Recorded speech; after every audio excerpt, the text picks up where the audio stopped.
더 나은 내일을 준비하는 시간 KBS 1라디오 김성환의 시사야. 라임 자산 운용 사태의 핵심 인물인 김봉현 전 스타모빌리티 회장이 전자장치를 끊고 도주한 지 오늘로 6살째입니다. 검찰은 밀항 가능성을 염두에 두고 쫓고 있지만 김 전 회장의 흔적조차 찾지 못하고 있는 상황인데요. 왜 이렇게 추적이 어려운 건지 이웅혁 건국대 경찰학과 교수 연결해서 얘기 나눠보도록 하겠습니다.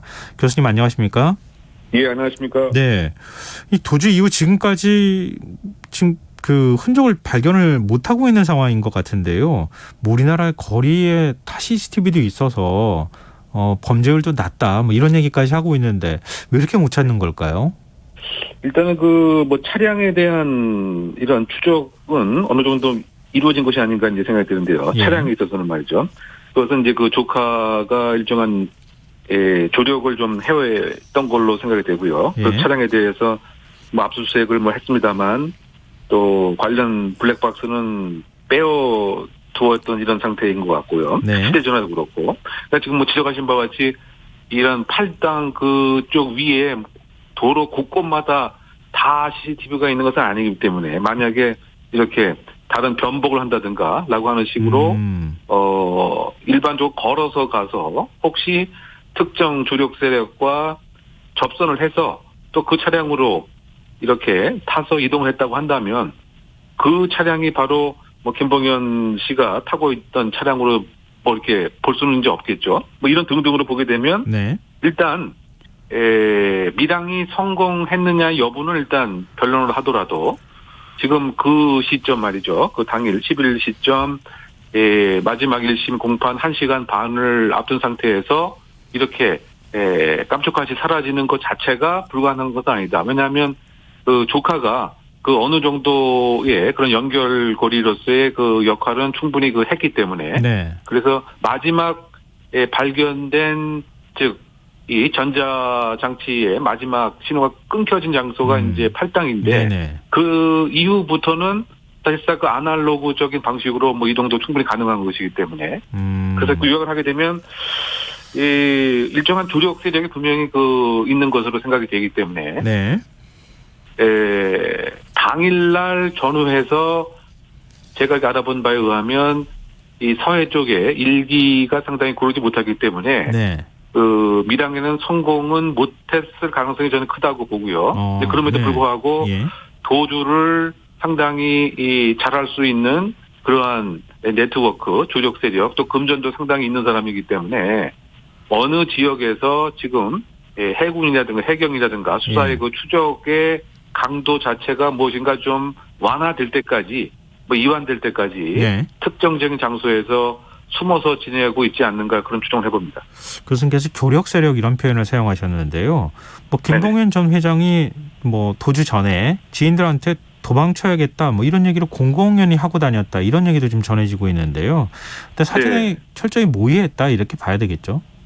그런 이제 보도도 저도 이제 봤습니다만 더군다나 가장 핵심적인 것은 본인이 이 소위 그 법정 구속을 당할 가능성이 크지 않을까라고 하는 이제 판단을 점점 했던 것이 아닌가 생각이 되고요. 네. 특히 하루 이틀 전에 이른바 공범의 주요 역할을 했던 라임 몸통의 2명 중에 1명이라 했던 이정필 라임 부회장이 대법원에서 징역 20년 확정을 받았기 때문에 이것이 결정적으로 이제는 나도 그럴 가능성이 높다라고 하는 판단을 한 것이 아닌가. 그리고 그 이전부터도 무엇인가 전반적인 불구속 재판이 진행되긴 했습니다만 어떤 그 재판의 흐름의 양상을 봐서는 무엇인가 양형이 무거울 것 같기 때문에 이른바 도주를 해야 되겠다라고 하는 그런 차원에서 주변인들에게 그런 얘기를 한 것이 아닌가 생각이 되고 그렇다고 본다면 이 김봉현 씨 같은 경우에는 과거에도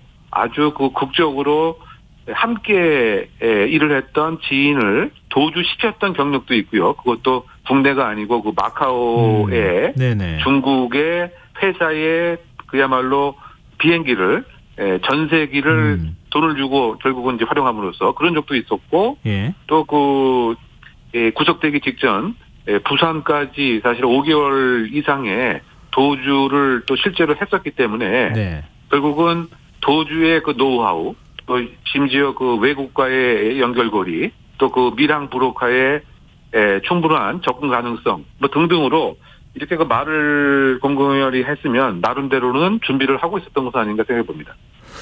근데 지금 도주한 지난 11일 바다 기상이 좋지 않았다고 말씀하셨잖아요.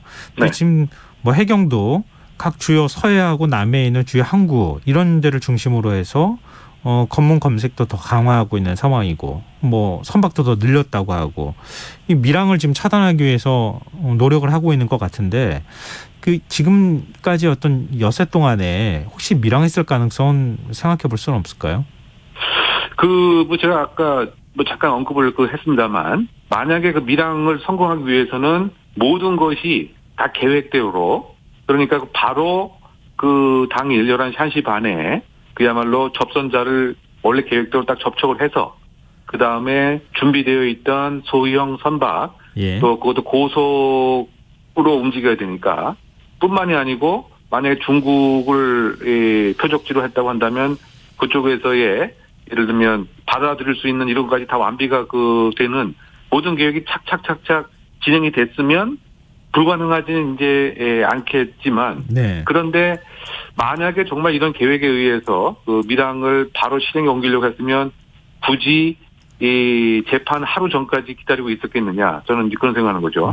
이미 그 전에 충분히 여유를 보고서 밀항이 한 번에 시도해서 성공하는 경우는 극히 좀 적기 때문에 네. 여러 가지 그 문제 때문에 말이죠. 몇 번 사실은 이렇게 시도를 하고 나서 결국은 이제 그 성공에 이르기 때문에 저는 어쨌든 하루를 앞두고서는 이제 마음이 아주 조급해졌기 때문에 일단 어느 지역에 좀 잠시 지금 숨어 있는 이런 형태가 아닐까 이제 생각이 드는데요. 그렇지 않아도 지금 우리 그 라디오 방송하기 전에 제가 조금 이렇게 그 검색 등의 그 보도를 봤더니 어느 한 방송에서 국내에 있는 것으로 추정이 된다라고 하는 기사도 요 몇 시간 전에 바로 나왔던 것 같습니다. 그래서 이게 뭐냐면 나름대로 제가 지금 설명한 대로 밀항에 대한 시도를 하긴 했었는데 무엇인가 실패를 한 것 같다라고 하는 뭐 그런 단서에 관한 얘기가 나온 것으로 봐서는 요약 말씀을 드리면 아직까지 국내에 체류할 가능성이 높은 것은 아닌가 뭐 그렇게 추정해 봅니다. 근데 뭐 이렇게 우리 중범죄자들이나 이런 사람들이 도주했을 때 항상 밀항 가능성이 언급이 되잖아요. 근데 네네. 밀항이 그렇게 돈 있거나 이런 사람들은 좀 쉽습니까? 주로 어디로 밀항합니까? 그러니까 이제 이게 우리가 이제 반도 국가인데 그러면 결국은 바다를 통해서 배를 타고 가는 형태란 말이죠. 네. 그러면 먼저 생각할 수 있는 것이 이제 그 동해 쪽이고요. 그리고 그 다음은 이제 남해 쪽, 그 다음에 서해 쪽 이렇게 세 구역으로 생각해 볼 수가 있겠죠. 네. 그런데 일반적으로 봐서는 서해가 거의 대부분 밀항이 이루어지는 구역입니다. 왜냐하면 사실상 동해에서 배가 이제 출발을 해서 소형 선박이 말이죠. 그러면 이 배들도 일정한 구역이 있습니다. 거기를 넘어서게 되면 그 해양 경찰 등에 이렇게 식별되는 그러한 게 아주 쉽거든요. 그 구역이 정해져 있기 때문에. 예를 들면 동해에서 출발한 그 소형 선박이 남해를 넘어서까지 갔을 때는 이게 바로 식별되기 때문에 또 남해에서 마찬가지죠. 남해에서도 서해까지 가는 경우는 또 식별이 되고 그래서 결국은 서해에서 바로 아날로그적으로 이제 뭐 육상의 여러 가지 교통수단을 이용해 서해에 가서 거기에서 결국은 돈과 그다음에 브로커의 연락을 이렇게 안정적으로 확신을 받을 수 있는 그것이 이제 확인이 되었을 때 결국 이제 중국 쪽으로 가는 경우가 이제 상당히 많은데요. 이런 경우에도 과거에 그 조이팔 사건 같은 경우를 봐도 해경에서 이러한 첩보를 입수하고 당일날 이렇게 그것을 대비하고 있었음에도 사실은 어떻게 보면 뻔히 보고 있는 상태에서 놓친 적도 있었거든요. 그러니까 이 얘기는 뭐냐면 지금 그 군과 해경에서 나름대로 검문 검색 또는 경계를 하고 있습니다만 이런 것을 뚫고서도 사실은 밀항이 또 성공할 수도 있고요. 그런데 결국 중요한 것은 돈입니다. 결국 돈이 있어야 이 브로커들을 그야말로 매수할 수 있고요. 또 더 중요한 것은 상대방 국가 그것이 뭐 베트남이 될 수도 있고 아니면 중국이 될 수도 있지만 그것도 금전 가치에 따라서 얼만큼 안전하게 받아들여 줄 수 있는 그런 인프라를 갖고 있느냐 그거죠. 여기서 인프라라고 하는 것은 네네. 참 우스운 얘기가 될 수도 있지만 그쪽의 브로커들은 또 그쪽의 그 공안 당국에 관해서 무엇인가 부정부패를 또 이렇게 저지를 수 있는 이러한 또 지하 망도 또 있기 때문에 말이죠. 네네. 그런 것을 다 이제 지불을 하는 것은 결국 이제 금전적인 것하고 함께 연동이 되어 있는데 그거 관련돼서 이 김봉현 씨 같은 경우는 그 2019년도에 그 체포될 때도 심지어 그 60억 60억 원을 네네. 그 5만 원짜리로 그야말로 여행용 가방 3개 이렇게 끌고 다니는 이런 형태에서 검거됐단 말이죠. 예. 그만큼 이제 돈으로 이렇게 활용하는 것이죠. 네. 지금 이제 보석 중이었었잖아요.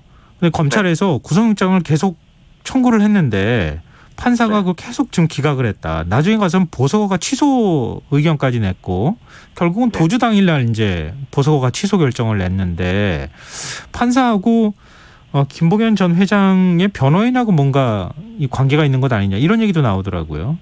그러니까 이제 이 점이 상당히 아주 의아스러운 그 대목인데요. 일단은 이와 같이 이제 와이칼라 범죄 중에서 이 액수 자체가 뭐 횡령 또 여러 가지 뭐 사기성 행적도 많이 했는데 이것을 보석을 허가했다라고 하는 것도 사실은 일반적이지는 않지만 네. 어쨌든 그것은 뭐 불구속 재판의 원칙이니까 법리상 그렇다라고 하더라도 지금 그 9월 14일에도 지금 이 건과 별도의 혐의로 그것도 무려 이제 91억 원의 뭐 편취액으로 지금 보도가 되고 있는데요. 네네. 구속영장을 한번 청구했는데 기각이 되고 예. 또 10월 달에도 비슷한 혐의인데요. 또 기각이 되고 심지어 지금 우리가 논의하는 바와 같이 그 밀항 가능성이 농후하다라고 하는 나름대로의 그 소명 자료를 이렇게 법원에 제출했음에도 예. 또 기각이 되고 보석을 취소해달라고 하는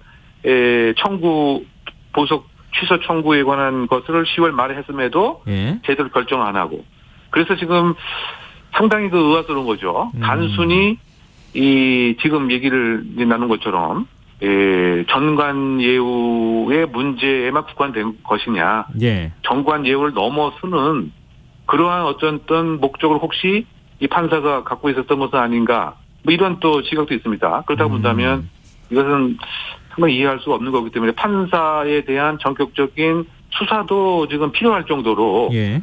이런 그 보석 허가에서부터 보석 취소에 대한 청구에 대한 기각, 영장 청구를 이렇게 법상식하고는 정말 이해하지 못할 정도로 3번 이상 기각한 네. 것은 이것은 어떤 고의성이 혹시 있을 가능성은 있는 것은 아닌가라고 하는 생각도 가질 알겠습니다. 법칙한 그런 대목입니다. 물론 지금 고등학교 선후배의 그런 정관예우의 문제점도 드러나긴 합니다만 이 이상의 혹시 뭐 다른 뭐 정치적 네. 그 뒷배가 혹시 또 작동한 것은 아닌가라고 하는 이런 시각에서부터 뭐 여러 가지 상당히 이해할 수 없는 특이한 그러한 판사의 결정이 아닌가 추정해 봅니다. 일단 하루빨리 좀 검거가 돼야 될 것 같은데요. 일단 뭐 검경 다 지금 총동원이 돼서 추적하고 있는 거는 맞죠? 네, 그렇습니다. 그래서 사실은 이 시점, 그러니까 11월 오후 그 시점에도 심지어 그 검사가 112 신고를 바로 또 경찰에 했습니다. 그만큼 이제 급박했던 거죠. 예. 그래서 이제 그 당시 그 하남 경찰서 그 강력반이 즉각 뭐 출동도 하고 또 지금 그 해군까지 또 해경까지 주요 그 항포구에 지금 이른바 그 경계 강화 차원의 특이 수상한 이 선박에 대해서 뭐 식별에 만전을 기하는 뭐 그런 것으로 알겠습니다. 계속 추적 수사는 이루어지고 있는 것으로 알고 있습니다. 네, 알겠습니다. 오늘 말씀 고맙습니다. 네네. 예, 지금까지 이웅혁 건국대 경찰학과 교수였습니다.